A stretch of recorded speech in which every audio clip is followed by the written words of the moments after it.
Hallelujah. Shalom प्रियो, प्रभु यीशु मसीह के नाम में एक बार फिर आप सभी को जय मसीह की। मेरा परमेश्वर आपको बहुतायत की आशीष दे और आपके जीवन में, आपके परिवार में अद्भुत चमत्कारों को करे। वो परमेश्वर जो लोग उससे प्रेम करते हैं उनके लिए सारी बातें मिलकर भलाई को उत्पन्न करता है। आपकी निराशा, हताशा को, आपके जीवन में पाए जाने वाले दुख को दूर करने में सामर्थ्य है। आज बहुत सारे लोग कर्ज में और बहुत सारे लोग गरीबी में, बहुत सारे लोग दुख तकलीफ में, तंगी में अपने समय को गुजार रहे हैं और वो चिंतित है कि उनका कर्ज कैसे समाप्त हो। कई लोग इस बात में चिंतित हैं कि परमेश्वर मेरे कर्ज को कैसे समाप्त करे। मैं ऐसा बोलूं कि बहुत सारे लोग इन दिनों में एक कठिन दौर से जा रहे हैं। बाइबल इस प्रकार से कहती है, अंतिम दिनों में कठिन समय आएंगे क्योंकि मनुष्य स्वार्थी, लोभी, डिंगमार, अभिमानी, निंदक, माता पिता की आज्ञा टालने वाले, अकृतज्ञ और अपवित्र हो जाएंगे। इस कारण प्रियो, बहुत से लोगों के जीवन में भी प्रॉब्लम आ रही है। पाप के कारण हम कहीं ना कहीं हम श्राप में हैं और कहीं ना कहीं हमारे जीवन में बंधन है। अगर आप में से कोई भी व्यक्ति इस प्रार्थना को सुन रहा है और वो कर्ज में है, बंधन में है, गरीबी में है, तो मैं आज आपको एक बात बोलना चाहूंगा। बाइबल इस प्रकार से बोलती है, यशायाह की पुस्तक उसका पहला अध्याय उसका 19 और 20वां वचन बोलता है, यदि तुम आज्ञाकारी होकर मेरी मानो तो इस देश के उत्तम उत्तम पदार्थ खाओगे, और यदि तुम ना मानो और बलवा करो तो तलवार से मारे जाओगे। यहोवा का यही वचन। मेरे प्रिय भाई बहनों, वचन थोड़ा सा कठिन है, बहुत हार्ड है आपको ग्रहण करने में, परंतु मैं एक बात को बोलूं, आप आज्ञाकारी हो। आपने चाहे जाने और अनजाने में कोई भी ऐसे पाप गुनाह किया है, आपने कोई ऐसी बात की है जिसके कारण आपके ऊपर ये कर्ज आया है या आपके ऊपर आपके जीवन में समस्याएं आई हैं, उसके लिए तुरंत परमेश्वर से माफी मांगे और परमेश्वर के सामने अपने आप को नम्र दीन करें। परमेश्वर पिता से प्रार्थना करें और वो आपकी प्रार्थना को सुनकर आपको कर्ज से मुक्त करेगा, आपकी हर एक जरूरत को पूरी करेगा। हो सकता आप अपने जीवन के कठिन दौर में चल रहे हैं और मैं आप लोगों को एक बात को बोलना चाहूंगा, जब तक आप अपने जीवन में परमेश्वर के सामने अपने आप को समर्पित नहीं करेंगे, आप अपने कर्ज से, अपनी प्रॉब्लम से कभी भी आजाद नहीं हो सकते। बहुत सारे लोग मुझे फोन करते, बोले भैया हमारे लिए प्रार्थना कीजिए, भैया हमारे इस कार्य के लिए प्रार्थना कीजिए। मैं अगर आपके लिए प्रार्थना करूंगा भी प्रियो, तो भी आपकी समस्या नहीं जाएगी, क्योंकि आप जब तक आज्ञाकारी नहीं बनेंगे, जब तक आप परमेश्वर के राज्य में कुछ बोएंगे नहीं, तब तक आप अपनी कठिनाई को काटेंगे नहीं। और आज मैं आपको एक सिद्धांत बता रहा हूं, बहुत ध्यान से सुनिएगा।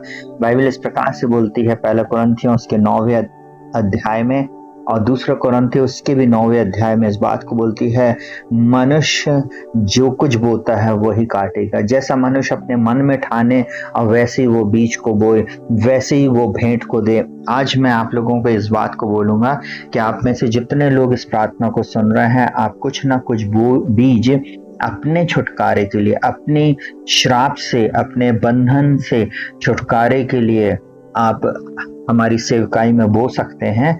और जब हम आपके लिए प्रार्थना करेंगे, या हम आपके लिए अभी प्रार्थना कर रहे हैं, परंतु आप हमारे गूगल पे, फोन पे और हमारे कहना चाहिए पेटीएम में जब आप उस मनी को भेजेंगे, आप वो उसमें नीचे लिखें, पास्टर मैं कर्ज में हूँ, पास्टर मैंने लोन लिया, मेरा लोन समाप्त हो जाए, पास्टर मेरे जीवन में छुटकारे के लिए प्रार्थना करें, मेरी मैरिज नहीं हो रही, मैं इस चीज के लिए बो रही हूँ, मेरा ट्रांसफर नहीं हो रहा, मैं इस बात के लिए बो रही हूँ, मेरे जीवन में हम इन आशीषों को चाहते हैं, आप उसके लिए पहले उस भेंट को दें। और बाइबल इस प्रकार से बोलती, नीति वचन की पुस्तक में लिखा हुआ, भेंट मार्ग खोल देती है। जैसे ही आप परमेश्वर के राज में आप बोएंगे, आप अपनी कटनी को आप काटेंगे। मैं आपको एक ही बात बोलना चाहूंगा, सुनेगा, परमेश्वर के पास बहुतायत की आशीष है, परंतु परमेश्वर आपके हृदय को देखता है, परमेश्वर आपकी भावनाओं को देखता है कि ये बेटा, ये बेटी वास्तव में मुझसे प्रेम करते हैं या नहीं, या ये सिर्फ अपनी समस्या का समाधान चाहते हैं, अपनी आशीष को पाना चाहते, सिर्फ ये अपने आंसू को बहा रहे हैं और अपनी आशीष मिलने के बाद ये मुझको छोड़कर चले जाएंगे। उस समय, उस परिस्थिति में परमेश्वर आपको कोई भी आशीष नहीं देगा। मेरी बात आपको कठोर लगेगी, परंतु आप मुझे क्षमा करना, मैं आज आपको इस बात को बता दूं।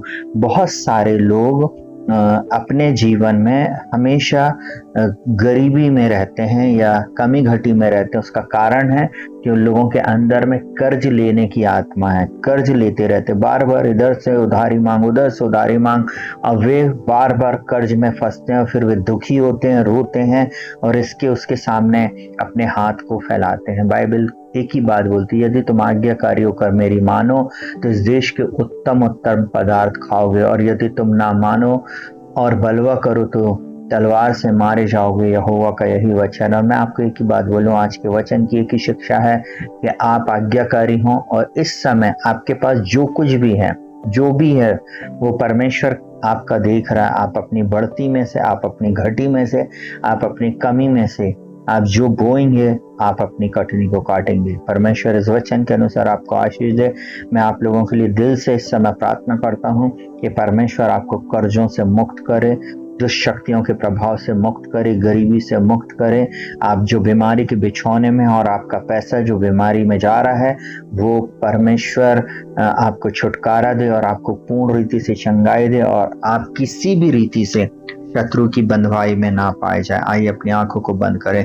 जीवित पिता परमेश्वर, प्रभु यीशु मसीह के नाम में जितने भी लोग मुझे इस समय सुन रहे हैं प्रभु जी, और इस प्रार्थना को जो मैं यीशु मसीह आपके नाम से कर रहा हूँ प्रभु जी, मैं इनके ऊपर एक बड़ी छुटकारे को बोलता, चाहे ये किसी भी जगह में इस समय क्यों ना हो, बीमारी के बिछौने में हो, घर में हो, मॉल में हो, जिस जगह पर इस प्रार्थना को इस समय सुन रहे हैं, उसी समय मैं प्रभु आपके बलवंत हाथ को इनके ऊपर रिलीज करता हूँ।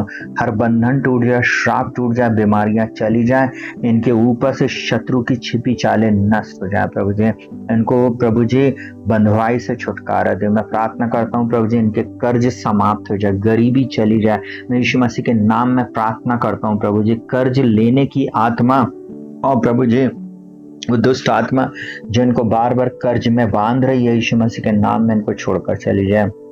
जिन लोगों की अब विवाह नहीं हो रहा, उनका विवाह जल्द से जल्द होने पाए। जिनका ट्रांसफर नहीं हो रहा, उनका ट्रांसफर होने पाए। और जिनके पास प्रभु जी पैसा रहता तो है, परंतु वो बहुत जल्दी प्रभु गलत बातों में उड़ जाता है, यीशु के नाम में आज से ऐसा ना हो। और मैं प्रार्थना करता हूँ इनके खत्ते यीशु मसीह के नाम में हमेशा भरे पाए जाएं। और प्रभु मेरा परमेश्वर भी अपने धन के अनुसार महिमा से मसीह यीशु में इनकी हर एक कमी घटी को पूरा करेगा। परमेश्वर पिता, आप हमारे चरवाहे हैं, आप इनकी हर एक कमी घटी को पूरा करेंगे। मैं इनके ऊपर आपकी आशीष को बोलता हूँ। स्वर्ग के झरोकों को खोलकर प्रभु जी आप इनको अपरंपार की आशीष देना। और जितने लोग अपने सीड को भेज रहे हैं प्रभु, उन सब के ऊपर मैं आपकी आशीष को बोलता हूँ। प्रभु यीशु मसीह के नाम से मांगते, तो इस प्रार्थना को सुनने के लिए आपका धन्यवाद। आमीन। प्रियो शालोम। प्रभु आपको बहुतायत की